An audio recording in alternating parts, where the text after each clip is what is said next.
দিনমজুরি কাজ করে গ্রামের বাড়িতে একটা মা আছে। আমার ফ্যামিলিতে আর কেউ নেই, আমার দেখার মতন কেউ থাকবে না। কোটি টাকার চিকিৎসা লিভার ট্রান্সপ্লান্ট বাংলাদেশে হাতে গোনা প্রতিস্থাপন, চিকিৎসা ব্যয় সাধারণের নাগালের বাইরে, অসহায়ত্ব প্রকাশ স্বাস্থ্যমন্ত্রীর। রাষ্ট্রের এই মালিকদের দুর্দশা স্যার কবে দূর হবে? আপনার কি স্যার নিজেকে একটু অসহায় মনে হয় না? মনে হয়। আমি তো বাইরে ঘুরি, রোগীদের অবস্থা দেখে আমারও মনে হয়। সাবেক সেনাপ্রধান আজিজকে ফেরাতে ইন্টারপোলের রেড নোটিশ জারির আবেদন। দুদকের নতুন চেয়ারম্যান হলেন অবসরপ্রাপ্ত বিচারপতি AKM আসাদুজ্জামান। এই তিনজনকে কাজ পাওয়ার জন্য টাকা দিতে হয় এবং কাজের পর বিল বাবদও টাকা দিতে হয়। দক্ষিণ সিটিতে ফাইল আটকে টাকার খেলা, প্রকৌশলীদের রমরমা ঘুষ বাণিজ্যের অভিযোগ, ছাড় না দেয়ায় বার্তা প্রশাসকের। প্রমাণ সহ আপনি বা যে কেউ আমার কাছে উপস্থাপন করতে পারে তাহলে অবশ্যই তার বিরুদ্ধে ব্যবস্থা গ্রহণ করা হবে। সাসপেনশন থেকে শুরু করে চাকরি যাওয়া পর্যন্ত হতে পারে। গ্যাস সংকট আর লোডশেডিংয়ে চাপে সরকার, ব্যবসায়ীদের চোখে নজিরবিহীন চ্যালেঞ্জ, সংকট মোকাবিলায় দৃশ্যমান কর্মপরিকল্পনার তাগিদ। নীলফামারীতে বিভিন্ন প্রকল্পে অনিয়ম ও অর্থ আত্মসাতের অভিযোগ, কুষ্টিয়ায় সরকার নির্ধারিত মূল্যে বিক্রি হচ্ছে না সার, বিপাকে কৃষকরা। সারের দাম কমাচ্ছে না, সারের দাম বাড়তি করে দিচ্ছে। ডিলারের দোকানে গেলে বলে যে 3-4 দিন পর আসবে। ইরানকে সাদা পতাকা তুলে আত্মসমর্পণের আহ্বান, ডোনাল্ড ট্রাম্পের পরাজয় ও হতাশা থেকে কল্পকাহিনী বলছেন মার্কিন প্রেসিডেন্ট, দাবি IRGCর।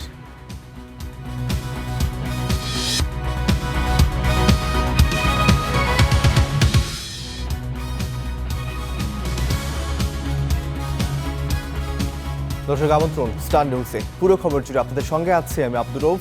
এতক্ষণ শিরোনামগুলো জানাচ্ছিলাম। কোটি টাকা খরচের অসুখ লিভার ক্যান্সার। এ ধরনের জটিল রোগীদের বেঁচে থাকার একমাত্র উপায় হতে পারে লিভার ট্রান্সপ্লান্ট, যার চিকিৎসা খরচ সাধারণের নাগালের বাইরে। দক্ষিণ এশিয়ার আশপাশের দেশগুলোতে লিভার প্রতিস্থাপনের সংখ্যা কয়েক হাজার পেরিয়ে গেলেও বাংলাদেশে হচ্ছে হাতে গোনা কয়েকটি। কিন্তু কেন? আর খরচ কেনই বা সাধারণের সাধ্যের বাইরে? দেখুন হাবিবুর রহমান অভির ধারাবাহিক প্রতিবেদন লিভার ট্র্যাজেডির শেষ পর্ব।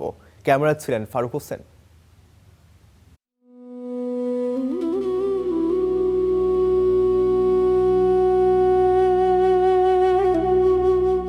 জুঁই আক্তারের মতো রুমার কপালেও সাগর সমান আশঙ্কা। যেন টের পেয়ে গেছেন তার স্বামী আর বেশি দিন নেই। দীর্ঘদিন ধরে স্বামী মনির হোসেন ভুগছেন লিভার ক্যান্সারের মতো মরণ ব্যাধি রোগে। বেঁচে থাকার একমাত্র উপায় হতে পারে লিভার ট্রান্সপ্ল্যান্ট, যার খরচ ছাড়িয়ে যাবে $1.5 কোটি টাকা।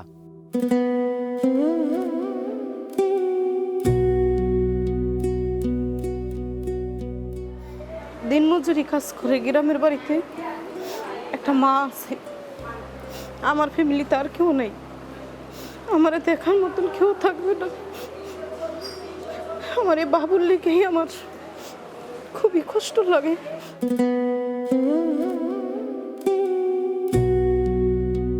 এরকম কিছু তারা বলে নাই, কিন্তু বলছে যতদিন বেঁচে থাকবে ততদিন আমাদের ওই ট্রিটমেন্ট চালিয়ে যেতে হবে। তো আমরা তো গরিব মানুষ, তো সম্ভব হবে না। কয়দিন পারবো? 8,000, 7,000, 8,000 টাকা করে একটা ইঞ্জেকশন দেওয়া আমাদের মতো মানুষের সম্ভব না।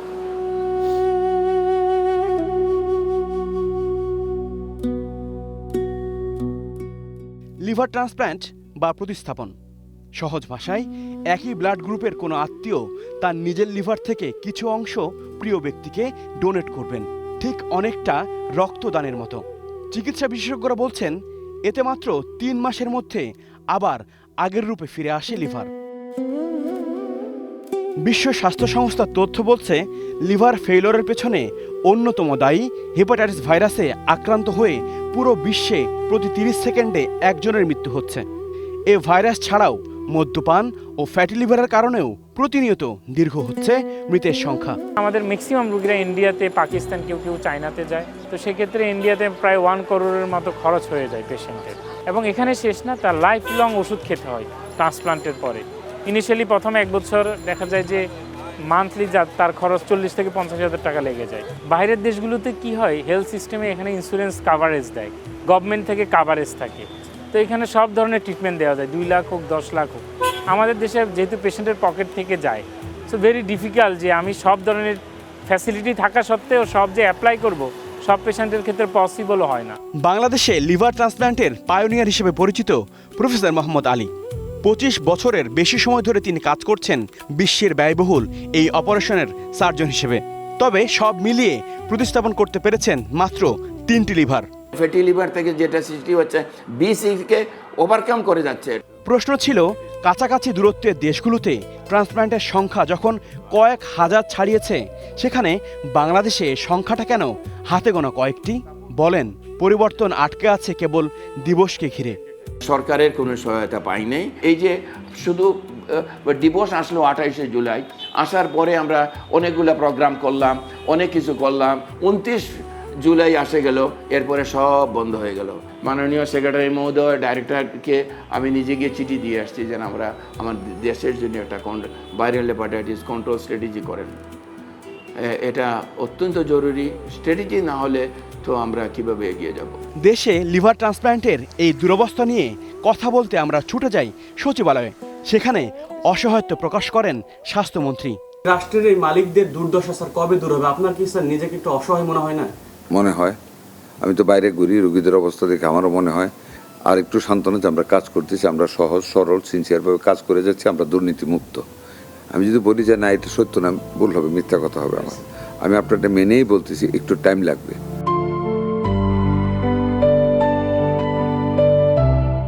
নির্বাচনের আগে এরকম প্রত্যেক জনপ্রতিনিধি আশ্বাস দেন বিশ্বমানের স্বাস্থ্যসেবা নিশ্চিত করার, কিন্তু সে আশ্বাস সময়ের সাথে সাথে পরিণত হয় দীর্ঘশ্বাসে।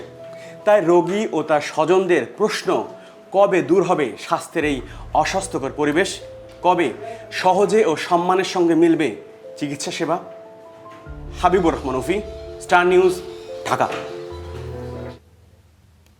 মতিঝিলের শাপলা চত্বরে হেফাজতে ইসলামের সমাবেশে অভিযান ও পরদিন নারায়ণগঞ্জের সিদ্ধিরগঞ্জে গুলির ঘটনায় মানবতা বিরোধী অপরাধের মামলায় সাবেক সেনাপ্রধান ও তৎকালীন বিজিবি মহাপরিচালক জেনারেল আজিজ আহমেদের বিরুদ্ধে ইন্টারপোলের মাধ্যমে রেড নোটিশ জারির উদ্যোগ নেওয়া হয়েছে। এ বিষয়ে প্রয়োজনীয় ব্যবস্থা নিতে আইজিপি এবং পুলিশের অতিরিক্ত আইজিকে চিঠি দিয়েছে আন্তর্জাতিক অপরাধ tribunal. Chief prosecutor Mohammad Aminul Islam স্বাক্ষরিত চিঠিতে রেড নোটিশ জারির প্রয়োজনীয় পদক্ষেপ নিতে অনুরোধ করা হয়েছে। একই সঙ্গে এ বিষয়ে অগ্রগতি জানতে এবং প্রয়োজন হলে আন্তর্জাতিক অপরাধ ট্রাইব্যুনালের প্রসিকিউশনকে অবহিত করতে বলা হয়েছে। এর আগে গত 27 জুলাই রাজধানীর মতিঝিলের শাপলা চত্বরে হেফাজতে ইসলামের সমাবেশে হত্যাযজ্ঞের ঘটনায় জুলাই গণঅভ্যুত্থানে ক্ষমতাচ্যুত পলাতক দণ্ডপ্রাপ্ত সাবেক প্রধানমন্ত্রী শেখ হাসিনা সহ 41 জনের বিরুদ্ধে আনা আনুষ্ঠানিক অভিযোগ আমলে নেন আন্তর্জাতিক অপরাধ ট্রাইব্যুনাল।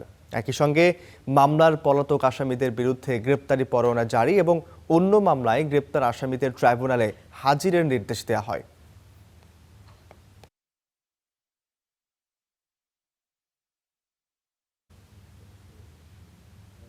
দুর্নীতি দমন কমিশনের চেয়ারম্যান হিসেবে নিয়োগ পেয়েছেন আপিল বিভাগের অবসরপ্রাপ্ত বিচারপতি AKM আসাদুজ্জামান। একই সঙ্গে কমিশনের সদস্য হিসেবে নিয়োগ পেয়েছেন জাহাঙ্গীর আলম খান ও মোহাম্মদ সাজ্জাদ হোসেন ভুইয়া। সোমবার মন্ত্রিপরিষদ বিভাগ থেকে এ সংক্রান্ত প্রজ্ঞাপন জারি করা হয়েছে।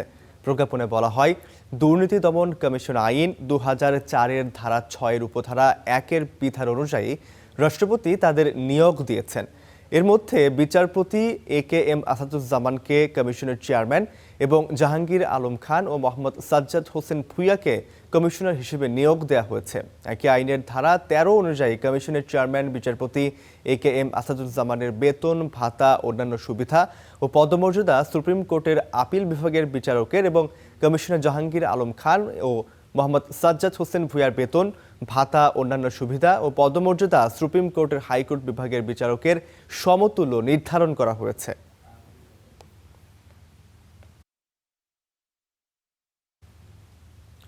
ঢাকা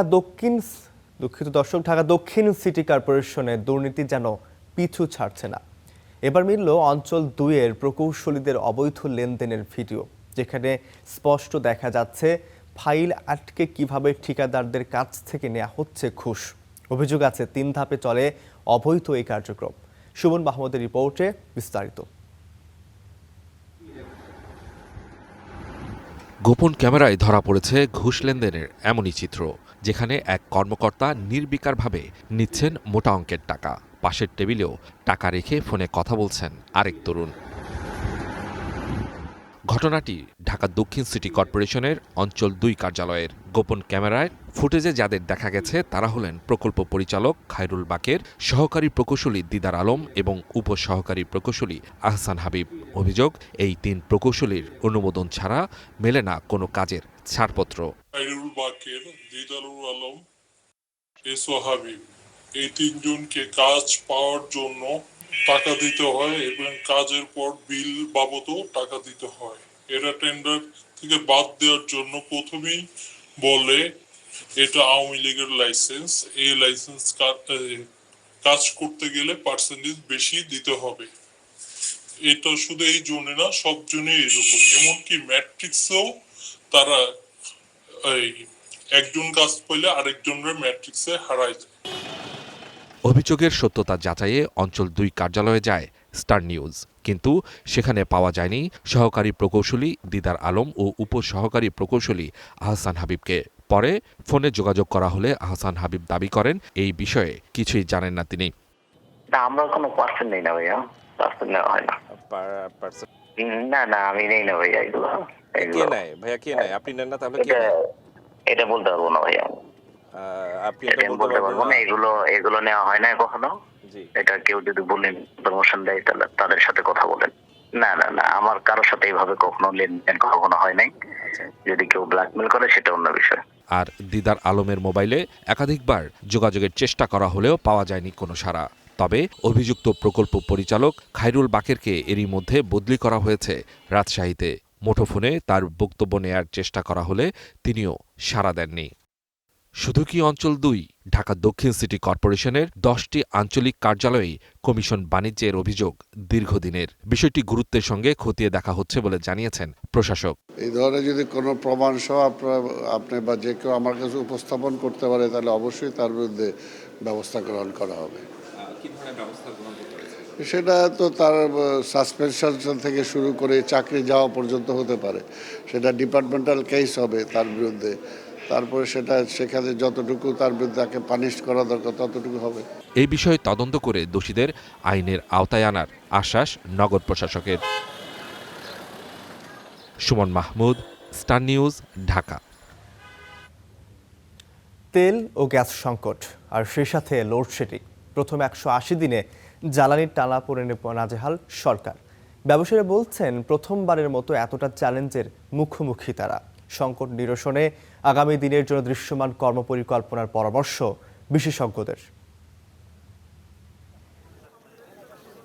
17 ফেব্রুয়ারি নতুন সরকার শপথ নিয়ে দায়িত্ব গ্রহণের পর 28 ফেব্রুয়ারি থেকে শুরু হয় মধ্যপ্রাচ্য সংঘাত। 180 দিনের কর্মপরিকল্পনা বাস্তবায়নে প্রথম ধাক্কাটাই আসে জ্বালানি খাতে। ভয়াবহ তেল সংকটে মানুষের চরম ভোগান্তিতে দাম বাড়ানোর পর পরিস্থিতি স্বাভাবিক হয়। দায়িত্ব নেওয়ার পর বেসরকারি বিদ্যুৎ কেন্দ্রগুলোর কাছে সরকারের 50,000 কোটি টাকার বেশি বকেয়া চমকে দেয় বিদ্যুৎ মন্ত্রী ও প্রতিমন্ত্রীকে। বিশেষ আইনের অধীনে দীর্ঘমেয়াদী চুক্তি, ক্যাপাসিটি চার্জ, বাড়তি ভর্তুকি ও বিদ্যুৎ কেন্দ্রগুলোতে জ্বালানির যোগান দেওয়া সহ নানা চ্যালেঞ্জ উঁকি দেয় সরকারের সামনে। এদিকে দেশের গ্যাস সরবরাহের প্রায় 29% আসে এলএনজি থেকে। তবে মধ্যপ্রাচ্য যুদ্ধের ফলে বাড়তি দামে এই জ্বালানি আমদানি করতে হয়। এতে গেল অর্থবছর ভর্তুকি 3 গুণ বেড়ে ছাড়িয়েছে 16,000 কোটি টাকা। এর মাঝে এলএনজি টার্মিনাল ক্ষতিগ্রস্ত হওয়ায় তীব্র হয়েছে গ্যাস সংকট। এমন পরিস্থিতিতে হুমকির মুখে শিল্প খাত। চরম ভোগান্তিতে পড়েছি। এই এত বড় ভোগান্তির মধ্যে আগে কখনো পড়িনি। সে ফিনিশিং করতে পারছে না গ্যাসের অভাবে। ফলে সে কিন্তু রপ্তানি করে ব্যাংকে যে ডকুমেন্টস দিবে সেই ডকুমেন্টসটা দিতে পারছে না। ফলে এখানে আমি যে শ্রমিকের বেতন দিব এটা একটা সংকট দাঁড়াচ্ছে। কারণ আমি তো টাকা পাচ্ছি না। দ্বিতীয়ত ব্যাংকের রিপেমেন্ট শিডিউল, ঋণের কিস্তি পরিশোধ সেটাও বন্ধ, দেওয়ার কোনো উপায় নেই। তৃতীয়ত হচ্ছে বায়াররা এই সময় যেটা করছে যে এই পরিস্থিতিতে আমাদেরকে চাপ দিচ্ছে মাল এয়ারে পাঠাইতে। জ্বালানি বিশেষজ্ঞরা বলছেন, গত 17 বছরে ফ্যাসিবাদ শাসনে গড়া বিদ্যুতের কাঠামো ধ্বংস কিংবা তার বিপরীতে তড়িঘড়ি পরিকল্পনাও অসম্ভব। তাই বিদ্যমান কাঠামোকেই কাজে লাগাতে প্রয়োজন যথাযথ নীতিমালা। শর্ট টার্মের কোনো প্রোগ্রাম ছিল না, মিড টার্মের প্রোগ্রামও ছিল না। সুতরাং ইমপ্রুভমেন্ট তো তারা করার কথা বলে নাই, শুধু মুখে মন্ত্রীদের বালুতুল্য, মানে বাচ্চাদের মতো কিছু কিছু স্টেটমেন্ট আমরা দেখছি। 2D 3D সাসমিক এটা স্টার্ট করবে, এটা 4 বছর পরে আমি পারবো। পুরনো কূপগুলাকে নাড়াচাড়া করলে, মেনটেনেন্স করলে সেখান থেকে আমি গ্যাস উত্তোলনের পরিমাণটা বাড়াতে পারি। কিছু পাওয়ার স্টেশন আছে ইনএফিশিয়েন্টলি চলতেছে, ওরা অনেক বেশি ফুয়েল খায়, সেইগুলারে ইমিডিয়েটলি ক্রাশ প্রোগ্রাম করে সবগুলো একত্র ধরার দরকার নাই, প্রোগ্রাম করে করে করে করে সেইগুলোকে একটু মেনটেনেন্স করলে ঢাকাতেই আমরা 5-6 হাজার মেগাওয়াট সোলার রুফগুলোতে করতে পারি। তো গভর্নমেন্টের ইনসেন্টিভ এখানেই ছিল মন্ত্রীর দায়িত্ব। প্রথম 180 দিনের চ্যালেঞ্জ থেকে শিক্ষা নিয়ে দৃশ্যমান পরিকল্পনা হাতে নিতে আবারও 180 দিনের পরিকল্পনা নেয়ার পরামর্শ বিশেষজ্ঞদের। মাজহার মাহবুব, স্টার নিউজ, ঢাকা। বিএনপি সরকারের 6 মাসের অর্জন ও ব্যর্থতার হিসাব কষছে বিরোধী দলগুলো। তাদের অভিযোগ, প্রত্যাশার তুলনায় সরকারের গতি ও কার্যক্রম হতাশাজনক। জনকল্যাণে পরিবর্তন বেড়েছে, জনগণের ভোগান্তি। মাজহারুল ইসলামের রিপোর্ট। সরকারের 180 দিনের কর্মকাণ্ডে বড় ধরনের ব্যর্থতা চোখে পড়ছে না ক্ষমতাসীনদের। তবে বিরোধীদের দাবি, প্রায় প্রতিটি ক্ষেত্রেই ব্যর্থ হয়েছে বিএনপি সরকার। অভিযোগ, সবকিছুতেই হয়েছে দলীয়করণ। সংস্কার, সেবা খাত এবং প্রতিষ্ঠানে দলীয়করণ, প্রত্যেকটা জায়গাতেই সরকার জনগণের বিপক্ষে কি অবস্থান নিচ্ছে এবং তারা জনগণের যে প্রত্যাশা আছে সেটা তারা পূরণ করতে পারছে না। জুলাইয়ের পরে যে একটা গুণগত পরিবর্তন সকলে আশা করেছিল এবং সকলের কমিটমেন্টও দিয়েছিল, কিন্তু আমরা পার্লামেন্টে বা পার্লামেন্টের বাইরে সিদ্ধান্তের ক্ষেত্রে আমরা এই পরিবর্তনটা খুব লক্ষ্য করছি না। পজিটিভ পরিবর্তনটা ঠিক আগের মতো যেরকম একটা অ্যাটিটিউড ছিল, দলীয়করণ করা বা সব কিছুর নিয়ন্ত্রণে নিয়ে নেওয়া, নিজেদের লোকদেরকে প্রোভাইড করা, এরপরে দুর্নীতির ইস্যুতে যেভাবে বলা হয়েছিল জিরো টলারেন্স, সেভাবে সাজানো বা দুর্নীতির বিষয়ে খুব সিরিয়াস থাকা। বিরোধী দলের নেতারা বলছেন, ফেসিবাদী হাসিনার লুটপাটের শিকার হয়েছে দেশের সব খাত, যার প্রভাব পড়েছে জ্বালানি খাতে। এই সংকট অন্তর্বর্তী সরকার কিছুটা সামাল দিতে পারলেও বেহাল বিএনপি। নাগরিক সেবার যতগুলো সেক্টর আছে, আমরা যদি নিত্য প্রয়োজনীয় বিষয়গুলো দেখি, যেমন বিদ্যুৎ, গ্যাস, জ্বালানি, সার, ওষুধ, প্রত্যেকটা জায়গাতেই সরকার এখনো পর্যন্ত জনগণের যে প্রত্যাশা বা নিত্যদিনের যে চাহিদা সেটাও তারা পূরণ করতে পারছে না। বিরোধী দলের অভিযোগ, একের পর এক প্রতিশ্রুতি ভঙ্গ করেছে বিএনপি, যার মধ্যে গণভোটের রায় ও জুলাই সনদ বাস্তবায়ন না করা। আমরা মাসের পর মাস আলোচনা করছি, এতগুলো সময় আমাদের চলে গেছে, কিন্তু বিএনপি তার এই কমিটমেন্ট থেকে অনেক দূরে চলে যাচ্ছে। আন্দোলন কত, এটা হওয়ার কথা ছিল না। তো এভাবে যদি চলে তাহলে তো মানুষ আবার ফ্রাস্ট্রেটেড হয়ে যাবে। খাল খনন, ফ্যামিলি কার্ড ও কৃষক কার্ড জনগণের মাঝে কতটুকু ইতিবাচক প্রভাব ফেলেছে তা মূল্যায়নের এখনও সময় আসেনি বলেও মন্তব্য করেন জামাত এনসিপির নেতারা। Mazharul Islam, star news, Dhaka. গোলাপি রঙের বাস, যার চালক কন্ডাক্টর শুধু নারী নয়, যাত্রীরাও হবেন নারী। আজ থেকে এমন বাস সার্ভিস চালু হচ্ছে রাজধানীর 9টি রুটে। এ সম্পর্কে আরও জানাতে রাজধানীর তেজগাঁও থেকে যোগ দিচ্ছেন আমাদের সহকর্মী জিসান আহমেদ। আমরা জিসানের সাথে এখন একটু যুক্ত হতে চাই। জিসান, আপনার কাছে একটু যেতে চাই, সেই সাথে দর্শক জানিয়ে দিতে চাই আমাদের সঙ্গে ইতোমধ্যেই যুক্ত হয়েছেন আমাদের আরেক সহকর্মী জজিব হোসেন প্রতীক, বগুড়া থেকে। আমরা তার কাছেও যাব। শুরুতেই একটু আমরা জিসানের কাছে যেতে চাই, তেজগাঁও থেকে তিনি যুক্ত হয়েছেন। জিসান, এই যে কার্যক্রম, এটি আসলে কখন উদ্বোধন করা হবে এবং সেই সাথে জানতে চাই কোন কোন রুটে এই বাসগুলো চলাচল করবে?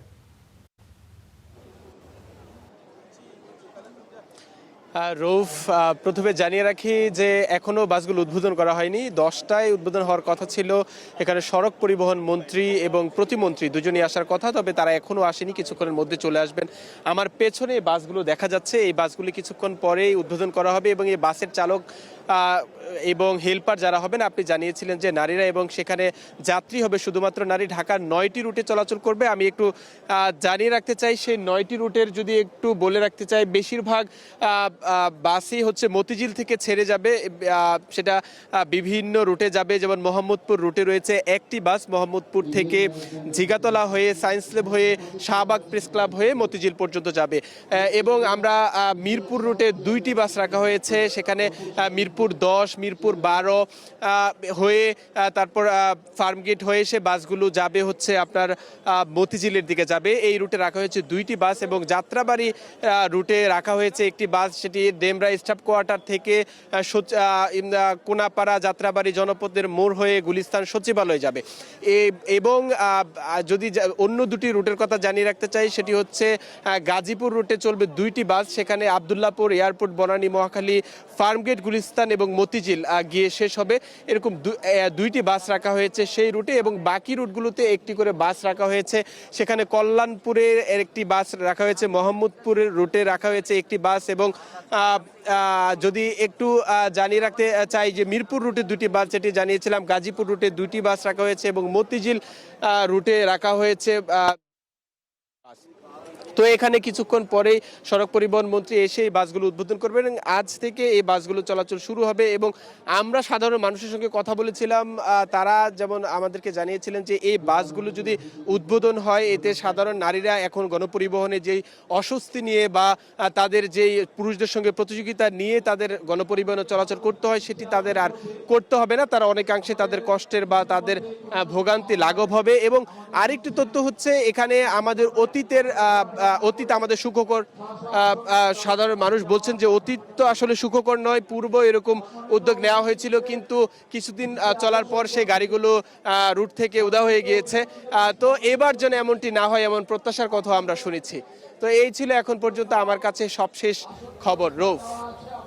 জি স্যার, আপনাকে অসংখ্য ধন্যবাদ আমাদের সঙ্গে যুক্ত হয়ে গুরুত্বপূর্ণ তথ্য দেওয়ার জন্য। দর্শক, এবার একটু আমরা বগুড়ায় যেতে চাই আমাদের সহকর্মী জজিব হোসেন প্রতীকের কাছে। প্রতীক, আপনার কাছে একটু জানতে চাই, আমি ভুল না করে থাকলে বগুড়াতে 2টি বাস উদ্বোধনের কথা রয়েছে। আপনার কাছে জানতে চাই কখন নাগাদ সে 2টি বাস উদ্বোধন করা হবে, বগুড়ার কোন কোন রুটে এই বাসগুলো চলাচল করবে?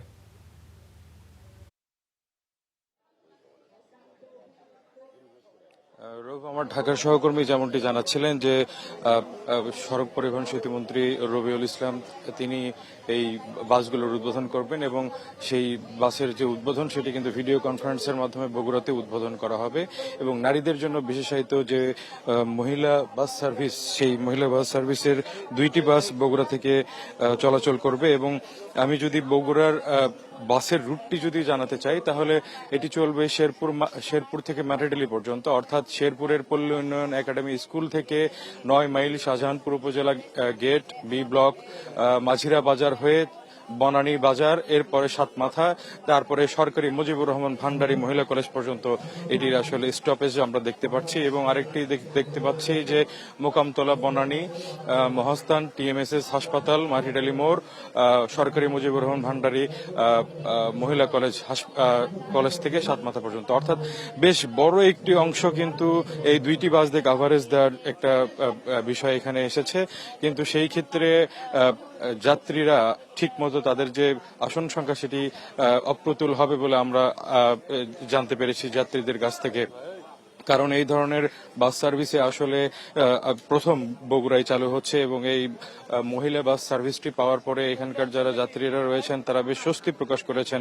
তারা বলছেন যে বগুড়ায় এই ধরনের সার্ভিস এর আগে কখনো হয়নি এবং এই সার্ভিসটি যদি চালু থাকে তাহলে এবং এর আরো যদি বাড়ানো সম্ভব হয় তাহলে এখানকার যারা নারী যাত্রীরা রয়েছেন যারা প্রতিনিয়ত বিভিন্ন ধরনের 3 হুইলার যেমন সিএনজি অটোরিকশা সহ যেই যানবাহনগুলোতে মহাসড়ক এবং সড়ক পথে যাতায়াত করেন তাদের জন্য সুখকর হবে। এবং একই সাথে এই বাসগুলোর যেহেতু ড্রাইভার, কন্ডাক্টর এবং হেল্পার 3 জনই মহিলা, তাদের জন্য আসলে পুরুষদের সাথে যে ডিল করা সেই বিষয়টি কিন্তু আর তখন থাকবে না।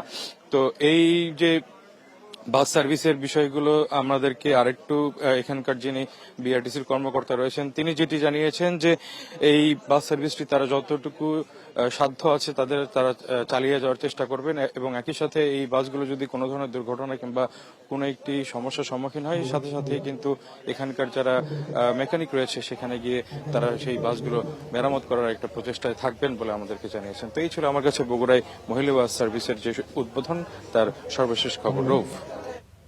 প্রতীক, আপনাকে অসংখ্য ধন্যবাদ আমাদের সঙ্গে যুক্ত হওয়ার জন্য। দর্শক, ঢাকার তেজগাঁও এবং বগুড়া থেকে যুক্ত ছিলেন আমাদের সহকর্মীরা, জানাচ্ছিলেন মহিলা বাস সার্ভিসের উদ্বোধনের বর্তমান পরিস্থিতি সম্পর্কে। দর্শক, দেখছেন স্টার নিউজ, ফিরছে একটু পর, সাথেই থাকুন।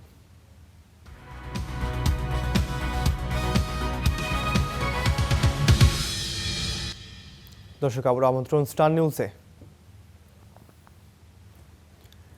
স্থানীয় সরকারের উন্নয়ন বরাদ্দ বাস্তবায়নের অন্যতম মাধ্যম জেলা পরিষদ। তবে নীলফামারীতে প্রতিষ্ঠানটির বিভিন্ন প্রকল্পে অনিয়ম ও অর্থ আত্মসাতের অভিযোগ উঠেছে। মালামাল না কিনে ভুয়া ভাউচারে বিল তোলা এবং 10% কমিশন ছাড়া ফাইল আটকে রাখার অভিযোগ সহকারী প্রকৌশলী মামুনুর রশিদের বিরুদ্ধে। পারভেজ রুবেলের তথ্য ছবি নিয়ে দেখুন বিস্তারিত। নীলফামারীর জেলা পরিষদ, এখান থেকেই বাস্তবায়ন হয় জেলার উন্নয়ন কার্যক্রম, কিন্তু প্রতিষ্ঠানটির বিরুদ্ধে প্রকল্পে অনিয়ম এবং অর্থ আত্মসাতের অভিযোগ উঠেছে। জলঢাকার গোপালঝাড়ের বুড়িতিস্তা নদীর চেয়ারম্যান ঘাট ব্রিজ নির্মাণাধীন এই ব্রিজের কাজ শেষ না করেই বরাদ্দের পুরো টাকা উত্তোলন করা হয়েছে। এজন্য জেলা পরিষদের সহকারী প্রকৌশলী মামুনুর রশিদের জড়িত থাকার অভিযোগ করছেন প্রকল্পের সভাপতি। আমি 2 দিন গেছিলাম, এই যে আজ যা সংবাদ কালকে আইসে না, পরে অনেক বিধি কিছু করে নিয়ে আসছে। অর্থ লেনদেন আইসা যাওয়া মনে করো ওই গাড়ি খরচা দিয়ে নেছে। অনিয়মের অভিযোগ উঠেছে জেলার কেন্দ্রীয় শহীদ মিনার সংস্কারেও। মাটির বদলে ময়লা আবর্জনা ব্যবহার, অতিরিক্ত গাছ কর্তন করা হলেও ব্যবস্থা নেয়নি জেলা পরিষদ। এছাড়া রংপুর দিনাজপুর সড়কের অবদা মোড়ে যাত্রী ছাউনি নির্মাণে অর্থ আত্মসাতের জন্য সহকারী প্রকৌশলীর নাম আসছে ঘুরে ফিরে। মালামাল না কিনে ভুয়া ভাউচারে বিলও তুলেছেন তিনি।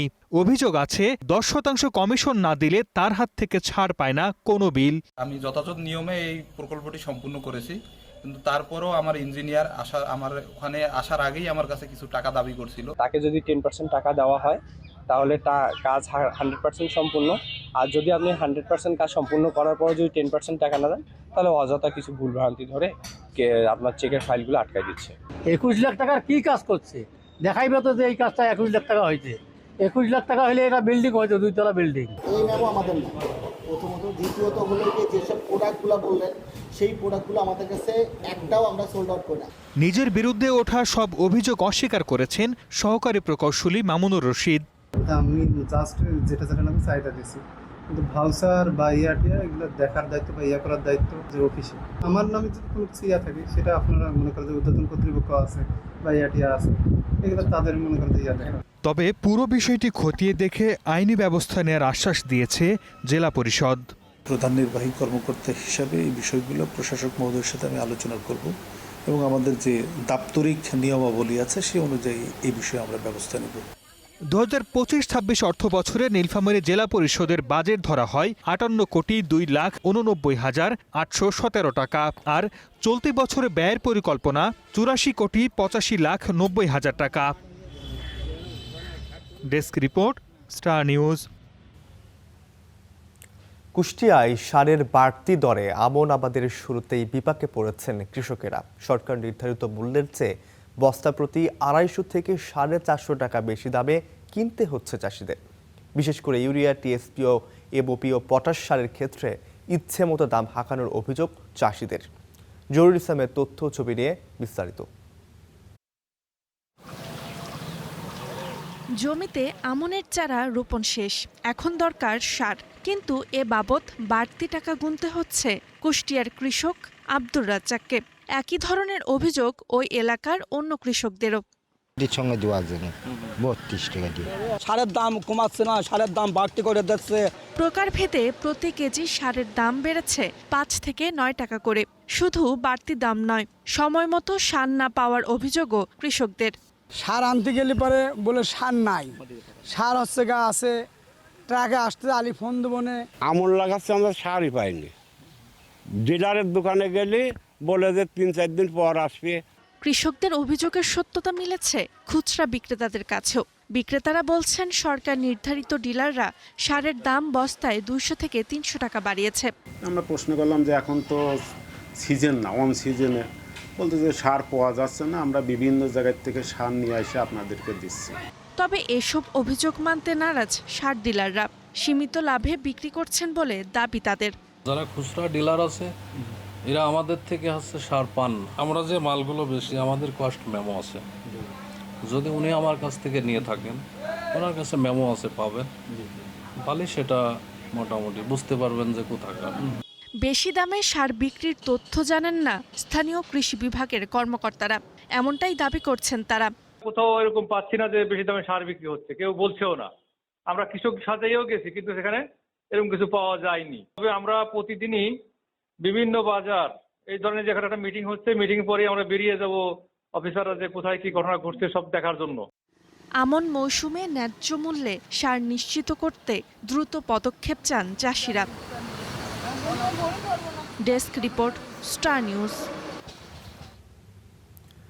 রাজবাড়ী কুষ্টিয়া আঞ্চলিক মহাসড়ক যেন মৃত্যুফাত।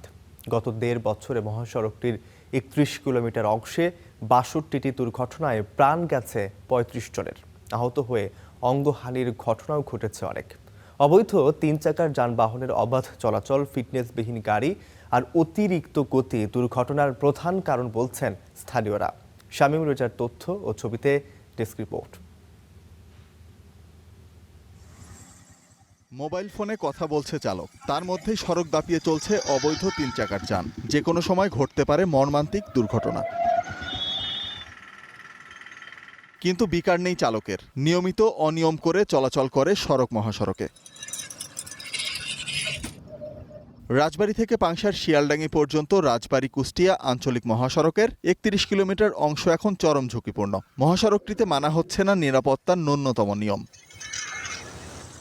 অবাধে চলছে ব্যাটারি চালিত অটোরিকশা, নসিমন, করিমন, ইজিবাইক সহ বিভিন্ন ধরনের 3 চাকার যান। রয়েছে ফিটনেসবিহীন যানবাহন এবং অতিরিক্ত গতিতে গাড়ি চালানোর প্রবণতা, ফলে প্রায়ই ঘটছে দুর্ঘটনা। প্রশাসনের ডগা এগুলা চলতেছে, কোনোই নাই, বাধা নাই। প্লাস বাসগুলো যে চলে, ওনারে বাসের কোনো ফিটনেস তেমন একটা নাই। বেশিরভাগই আপনার ড্রাইভার আর অন্য যাত্রী তো আছেই। সামনাসামনি অ্যাক্সিডেন্টগুলো শুধু এই ব্রেকের রোডের কারণে। মহাসড়কের মাঝখানে ইটের সলিং করা। দুর্ঘটনার কারণ হিসেবে যানবাহন চালকরা দোষারোপ করছেন একে অপরকে। এই যে মাহিন্দ্র কিংবা অটো, যখন আমরা হরেন দিলাম সাইড না দেয়, এই সময় একটা দুর্ঘটনা ঘটে। 4টা মাসের ভিতরে কতগুলা গাড়ি যে দুর্ঘটনা ঘটছে, শুধু বড় গাড়ি, ছোট গাড়ির মাইরে ওরা বাঁচতে চায়। এই রাস্তাটা হলো আপনার এই যে স্লিপ বেশি, এই বৃষ্টির ভিতর ব্রেক করলে জমে না। এ বিষয়ে আইনশৃঙ্খলা বাহিনীর দায়সারা জবাব। 3 চাকার যানবাহন সাধারণত ধীর গতি সম্পন্ন হয়ে থাকে এবং এদের আঞ্চলিক মহাসড়ক এবং জাতীয় মহাসড়কে এদের গাড়ি চালানো পুরোপুরি অবৈধ। অনেক সময় দেখা যায় যে স্থানীয় কৃষি যন্ত্রপাতি, বিশেষ করে গরুবাহী যে 3 হুইলারগুলো চলে, এটা আসলে আমরা অনেক ক্ষেত্রে ছাড় দিই। হাইওয়ে থানার তথ্য অনুযায়ী গত 1.5 বছরে এই 31 কিলোমিটার মহাসড়কে ৬২টি দুর্ঘটনায় প্রাণ হারিয়েছেন ৩৫ জন আর আহত হয়েছেন ১১৫ জন। Desk report, star news. জলবায়ু পরিবর্তনের প্রভাব মোকাবিলায় প্রায় ২০ লাখ টাকা ব্যয়ে তৈরি হয়েছিল একটি পলিনেট হাউস। উদ্দেশ্য ছিল নিয়ন্ত্রিত পরিবেশে সারা বছর উন্নত মানের চারা উৎপাদন। কিন্তু ৩ বছর পর সরেজমিনে সেখানে মিলেছে নষ্ট পাম্প, অকেজো স্প্রিংকলার আর অব্যবহৃত সরঞ্জাম। একই প্রকল্পের আওতায় গড়ে ওঠা ক্লাইমেট স্মার্ট ক্লাবে রয়েছে অব্যবস্থাপনার অভিযোগ। তাহলে প্রশ্ন, প্রকল্পটির সুফল কৃষকের কাছে কতটা পৌঁছেছে? বিস্তারিত জানাচ্ছেন বদরুল আমিন চৌধুরী। নরসিংদীর মহিষাসোড়া ইউনিয়নের একটি pollinate house. Climate smart agriculture and water management প্রকল্পের আওতায় এটি নির্মিত। বিশ্বব্যাংকের অর্থায়নে কৃষক লোকমান হোসেনের জমিতে ৩ বছর আগে তৈরি হয়েছে পলিনেট হাউস। কথা ছিল এই প্রযুক্তির মাধ্যমে চরম প্রাকৃতিক দুর্যোগেও নিরাপদে উৎপাদিত হবে উন্নত মানের চারা। উপকারভোগী হবেন এই অঞ্চলের কৃষক, কিন্তু বাস্তবতা ভিন্ন। পাইপগুলো 1 বছর পরে এগুলো ছিদ্র হয়ে গেছে এবং এগুলো ব্যবহার অনুপযোগী হয়ে গেছে। তো আমার এখানে একটু দাম বেশি হওয়ার কারণে এখানে কেউ আর আগ্রহ দেখায় নাই। তো চারাগুলো পরপর 2 বার উৎপাদন করেও আমি বিক্রি করতে ব্যর্থ হই। শুধু তাই নয়, এই প্রকল্পের আওতায় 30 জন কৃষককে নিয়ে গঠন করা হয় ক্লাইমেট স্মার্ট ক্লাব। উদ্দেশ্য, কৃষকরা পাবেন প্রশিক্ষণ, হবেন নতুন প্রযুক্তি সম্পর্কে সচেতন। কিন্তু সেটিও অকার্যকর। ক্লাবের টেবিল হয়েছে শোবার খাট। ট্রাক্টর ভর্তি আমার কষ্ট ধান চাইলের, সরিষা, গম, ধান তুইতে পারিনি, দেন না কি অবস্থায় আছি। আর এর মধ্যে বিট কাজ বন্ধুরে কাজ চালায়। গরম দেখে মানে শিবা দেখে এর মধ্যে বয় নাকি বয় ওই যে জায়গাটা মানে এক্সট্রা আমরা খরচ দিয়ে এই জায়গাটা করায় আর কি। প্রকল্পের আওতায় দেশে 17টি পলিনেট হাউস ও ক্লাইমেট স্মার্ট ক্লাব স্থাপন করা হয়েছে, যার মধ্যে একটি নরসিংদীতে।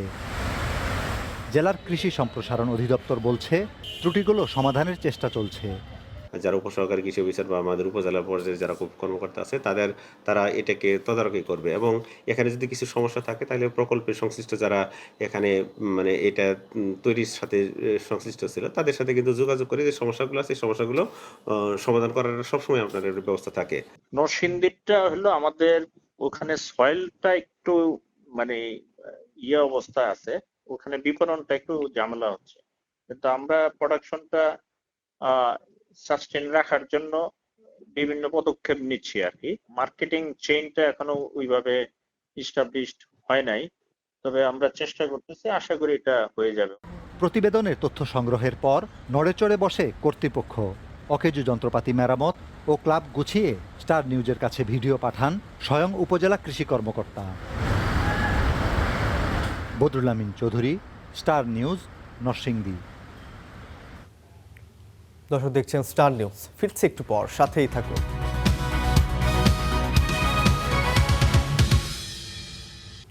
দর্শক আরেকবার স্বাগত স্টার নিউজে।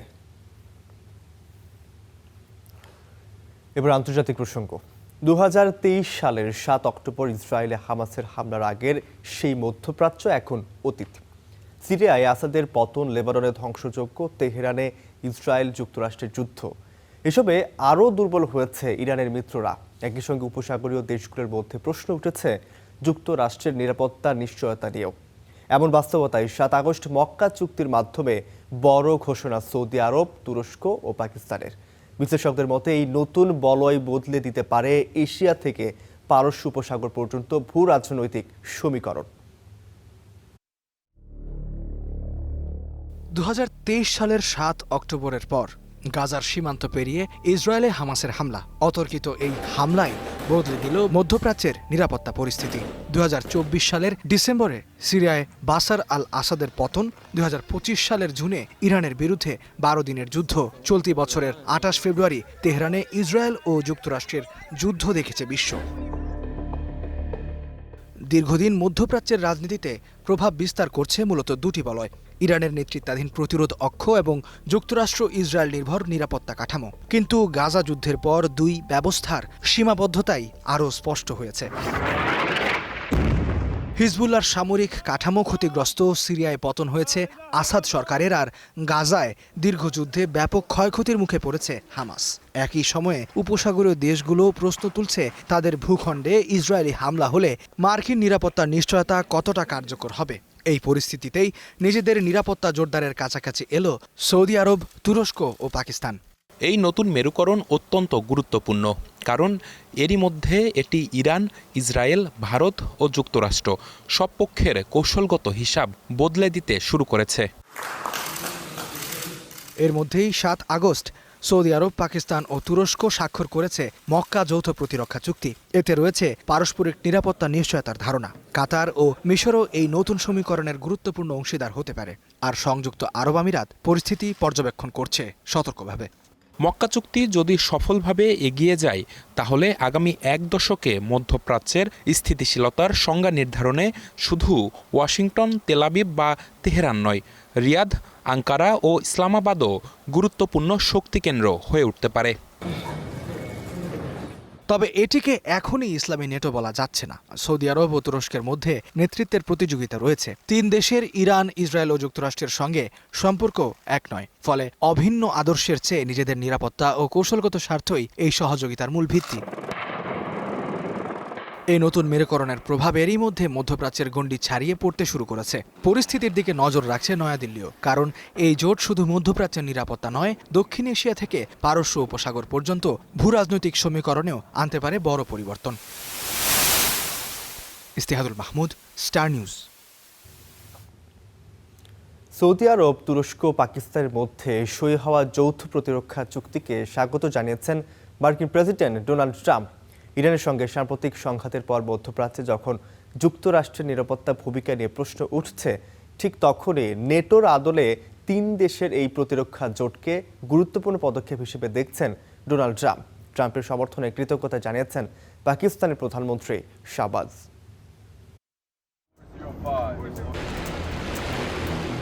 দীর্ঘদিন ধরে উপসাগরীয় আরব দেশগুলোর নিরাপত্তার অন্যতম প্রধান ভরসা ছিল যুক্তরাষ্ট্র, কিন্তু ইরানের সঙ্গে সাম্প্রতিক সংঘাতের পর সেই নিরাপত্তা নির্ভরতা নিয়ে নতুন করে প্রশ্ন উঠেছে। ঠিক এমন এক সময়ে সৌদি আরব, তুরস্ক ও পাকিস্তানের মধ্যে সই হয়েছে যৌথ প্রতিরক্ষা চুক্তি। চুক্তির সবচেয়ে গুরুত্বপূর্ণ দিক হল নেটোর মতো মূলনীতি। 3 দেশের যে কোনো একটির উপর সশস্ত্র হামলাকে 3 দেশের উপর হামলা হিসেবে বিবেচনা করা হবে, অর্থাৎ এক দেশের নিরাপত্তা সংকটকে যৌথ প্রতিরক্ষার বিষয় হিসেবে দেখবে বাকি 2 দেশও। তবে এই চুক্তিকে এখনই যুক্তরাষ্ট্র থেকে পুরোপুরি সরে যাওয়ার পদক্ষেপ হিসেবে দেখছেন না বিশ্লেষকরা। তারা বলছেন, মধ্যপ্রাচ্যের দেশগুলো নিজেদের প্রতিরক্ষা সক্ষমতা বাড়িয়ে একই সঙ্গে যুক্তরাষ্ট্র সহ একাধিক শক্তির সঙ্গে কৌশলগত সম্পর্ক ধরে রাখতে চাইছে। সেই সুরই যেন দেখা গেল ট্রাম্পের কণ্ঠেও। মক্কা প্রতিরক্ষা চুক্তিকে স্বাগত জানিয়ে মার্কিন প্রেসিডেন্ট ডোনাল্ড ট্রাম্প বলেছেন, চুক্তিতে তিনি খুবই খুশি। ট্রুথ সোশ্যালে তিনি বলেন, মধ্যপ্রাচ্যের দেশগুলো কিভাবে একত্রিত হচ্ছে এবং নিজেদের আরও ভালোভাবে রক্ষা করতে পারছে তারই প্রমাণ হলো এই চুক্তি। চুক্তিকে খুবই গুরুত্বপূর্ণ পদক্ষেপ হিসেবেও আখ্যা দেন ট্রাম্প। ট্রাম্পের সমর্থনকে স্বাগত জানিয়েছেন পাকিস্তানের প্রধানমন্ত্রী শাহবাজ শরীফও। বলেন, মক্কা চুক্তি শুধু সৌদি আরব, তুরস্ক ও পাকিস্তানের প্রতিরক্ষা নয়, পুরো অঞ্চলের নিরাপত্তায় গঠনমূলক ভূমিকা রাখবে। টেকসই শান্তি, জনগণের উজ্জ্বল ও সমৃদ্ধ ভবিষ্যতের সবচেয়ে গুরুত্বপূর্ণ শর্ত বলেও উল্লেখ করেন তিনি। ইস্তিহাদুল মাহমুদ, স্টার নিউজ। ইরানকে সাদা পতাকা তুলে আত্মসমর্পণের আহ্বান জানিয়ে নতুন করে হুমকি দিয়েছেন মার্কিন প্রেসিডেন্ট ডোনাল্ড ট্রাম্প। যুক্তরাষ্ট্র ইরান সমঝোতার 60 দিনের সময়সীমা কোনো চুক্তি ছাড়াই শেষ হওয়ার পর এমন মন্তব্য করেন তিনি। শুধু তাই নয়, আইআরজিসির সঙ্গে ওয়াশিংটনের যোগাযোগও রয়েছে বলেও দাবি করেন তিনি। ফক্স নিউজকে দেয়া সাক্ষাৎকারে মার্কিন প্রেসিডেন্ট বলেন, ইরানের উচিত সাদা পতাকা তুলে আত্মসমর্পণ করা, সংঘাত দ্রুত শেষ করার কোনো তাড়া নেই বলেও জানান তিনি। হরমুজ প্রণালী নিয়ে ইরানের সঙ্গে ওমানের আলোচনার প্রসঙ্গ তুলে ওমানকেও কড়া হুঁশিয়ারি দেন ট্রাম্প। এদিকে ইরানের আইআরজিসির সঙ্গে যুক্তরাষ্ট্রের সরাসরি গোপন যোগাযোগ রয়েছে, ট্রাম্পের এমন দাবি নাকচ করেছে তেহরান। আইআরজিসির মুখপাত্র ব্রিগেডিয়ার জেনারেল হোসেন মোহাম্মদী বলেন, মার্কিন কর্মকর্তাদের সঙ্গে তাদের কোনো আলোচনা চলছে না। ইরানের পররাষ্ট্র মন্ত্রণালয় 60 দিনের সময়সীমাকে গুরুত্বহীন বলে দাবি করেছে। তবে একই সময়ে সূত্রের বরাতে আল আরাবিয়া জানিয়েছে, ওয়াশিংটন ও তেহরান যুদ্ধবিরতির মেয়াদ বাড়াতে সম্মত হয়েছে। আইআরজিসির কর্মকর্তাদের সঙ্গে মার্কিনদের কোনো আলোচনা হচ্ছে না। ট্রাম্পের এই দাবি সম্পূর্ণ মিথ্যা। যুদ্ধের পরাজয় ও হতাশা থেকে সৃষ্ট বিভ্রান্তির কারণেই তিনি এমন কল্পকাহিনী বলছেন।